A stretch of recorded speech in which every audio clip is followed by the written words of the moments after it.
सिंध की तारीख़ ते ॻाल्हि ॿोल जे सिलसिले में आउं रुख़ सिंधी अवां दोस्तनि साथियुनि भाउरनि ऐं भेनरुनि सां मुख़ातिबु आहियां। अवां सभिनी खे मुंहिंजे तरफ़ां सलाम पहुचे।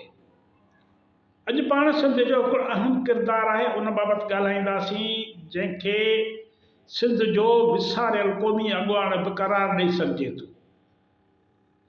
उहो अॻुवाण जंहिं धारियनि सां जंगजोटी पंहिंजे वतन पंहिंजे क़ौम ख़ातिर जिदोजहद कई, उहो आहे ॼाम सलाहुद्दीन।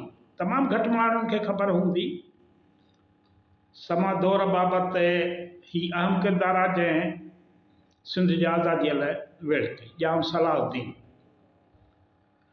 हाणे ॼाम जेको सलाहुद्दीन हुयो उहो समा सिंध ते समन जी हुक्मरानीअ जे दौर जो हिकु अहम सियासी ऐं फ़ौजी अॻुवाणो शख़्सियत हुई, जंहिं सिंध जी आज़ादी ऐं ख़ुदमुख़्तियारीअ लाइ पंहिंजी हयाती क़ुर्बान कई।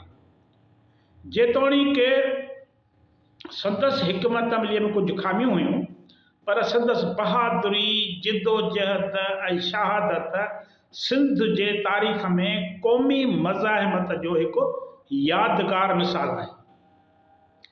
अॼु पाण ॼाम सलाहुद्दीन जी ज़िंदगी, संदसि सियासी किरदारु ऐं तारीख़दाननि जे तारीख़दाननि जे रवैये जो तरकीबी जाइज़ो पेश कंदासीं। समा दौर सिंध जे तारीख़ में हिकु अहिड़ो दौर आहे जंहिंमें ॼामनि जी हुक्मरानी सियासी इस्तेहकाम, मुआशी ख़ुशहाली ऐं समाजी सुधारनि जो सबबु बणी।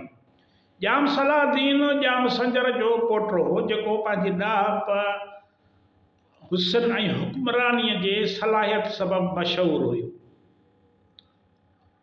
बहरहाल तारीख़दाननि संदसि शख़्सियत खे घणो करे नज़रअंदाज़ कयो आहे।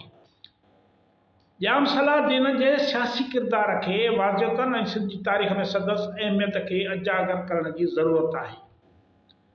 ॼाम संजर ॼाम सलाहुद्दीन जो ॾाॾो सिंध जे तारीख़ जो हिकु ॾाहो ऐं अवाम दोस्त हुक्मरान हो। हिन सिंध मां रिश्वत खे ख़तमु करण लाइ इंतिज़ामी सुधारा कया ऐं सुल्तान महमूद बेगड़े सां सियासी इतिहाद क़ाइमु कयो। संदसि हुकूमत जो दाइरो मुल्तान ताईं फैलियल हुयो ऐं संदसि दौर खे अमन ऐं ख़ुशहालीअ जो दौर सॾियो वञे थो। इहो बर्टन पंहिंजी किताब में चवे थो त हिन जो दौर अमन ऐं ख़ुशहाली। ॼाम निज़ामुद्दीन निज़ जी वफ़ात 1508 खां पोइ 1508 ईस्वीअ खां पोइ ॼाम सलाहुद्दीन ऐं ॼाम फ़िरोज़ विच में ठटे जे तख़्त लाइ, बादशाहीअ लाइ छिकताइण पैदा थी। दूल्ह दरिया ख़ान, जेको ॼाम निज़ जो वफ़ादार वज़ीर हो, ॼाम फ़िरोज़ खे तख़्त ते विहारियो, जॾहिं त ॼाम सलाहुद्दीन खे बेदख़ल कयो। गुजरात ॼाम सलाहुद्दीन गुजरात में वञी पनाह वरिती।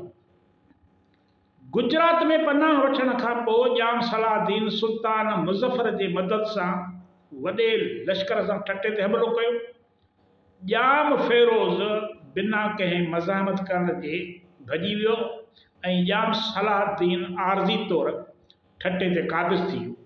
पर दूल्ह दरिया ख़ान जी हिकमत अमली सबबु ॼाम सलाहुद्दीन ॿीहर तख़्त विञाए वेठो, पर उन्हनि खे बेदख़ल करे छॾियो। दूल्ह दरिया ख़ान ऐं ॼाम सलाहुद्दीन विच में सुलह जा इम्कान पैदा थिया, पर ॼाम सलाहुद्दीन जे सलाहकार हाजीअ जी मुखालफ़त सबबु ॿिन्ही धुरियुनि में सख़्त जंग थी। दरिया ख़ान सियासी चालाकी इस्तेमालु कंदे ॼाम सलाहुद्दीन खे ठटो छॾण ते मजबूर कयो। जॾहिं अरगूननि सिंध ते हमलो कयो ऐं दरिया ख़ान शहीद थियो, ॼाम सलाहुद्दीन ॿीहर सिंध जी आज़ादीअ लाइ मैदान में लथो। सोढन ऐं जाड़ीजन जे वॾे लश्कर सां गॾु हिन अरगूननि ख़िलाफ़ जंग कई। 1520 ईस्वीअ में झालार जे मैदान में शदीद जंग दौरान ॼाम सलाहुद्दीन पंहिंजे पुट ऐं साथियुनि सां गॾु सिंध लाइ शहीद थी वियो। पंहिंजे वतन जी आज़ादीअ लाइ जिदोजहद कंदे, वेड़ कंदे शहीद थी। तारीख़दाननि ॼाम सलाहुद्दीन खे घणो करे सिर्फ़ु तख़्त जो दावेदार क़रार ॾिनो आहे। मौलाई शिदाई त संदसि पीउ जो नालो बि वाज़िह न कयो आहे। उन जे उबतड़ दरिया ख़ान खे क़ौमी हीरो ऐं वफ़ादारी जी अलामत तौरु पेश कयो वियो, जॾहिं त हीउ बि हिकिड़ो हीरो हुयो। हीअ रवश तारीख़ी गैर जानबदारी बदिरां शख़्सियतुनि खे हिक तरफ़े अंदाज़ में पेश करण जो मिसाल आहे। हाणे जाम सलाहदीन जी शख़्सियत खे ॿिनि पासनि खां ॾिसणु ज़रूरी आहे। सियासी नाहली ऐं हिकमत अमली जूं खामियूं। संदसि फ़ैसिलनि में सलाहकारनि जी नाअहलीअ जो वॾो किरदारु हो, जंहिंखेसि बार बार शिकस्त ॾियाराई। ॿी क़ौमी क़ुर्बानी ऐं बहादुरी। जेतोणीकि हू सियासी तौरु कामयाबु न थी सघियो, पर पंहिंजी ज़िंदगीअ जे आख़िरी वक़्त ताईं सिंध जे आज़ादीअ लाइ विढ़ंदो रहियो ऐं शहीद थी वियो। हिन मां ज़ाहिर थिए थो त जाम सलाहदीन खे तारीख़ में सिर्फ़ु हिकु तख़्त जो दावेदार न, पर हिकु क़ौमी मुजाहिद ऐं मुहबे वतन अॻुवाण तौरु बि ॾिसणु घुरिजे। जाम सलाहदीन सिंध जे उन्हनि बहादुर हुक्मराननि मां हिकु हो जंहिंखे तारीख़दारनि काफ़ी हद ते विसारे छॾियो आहे। संदसि जिदोजहद, ठटे ते कब्ज़ो, दरिया ख़ान सां टकराव ऐं अरगूननि ख़िलाफ़ शहादत सिंध जे तारीख़ जो अहम बाब आहे। संदसि शख़्सियत खे क़ौमी हीरो तौरु पेश करणु लाज़मी आहे त जीअं सिंध जे तारीख़ी विरसे में इंसाफ़ थी सघे। अवां जी वॾी वॾी महिरबानी। ईंदड़ वीडियो ताईं इजाज़त ॾींदा।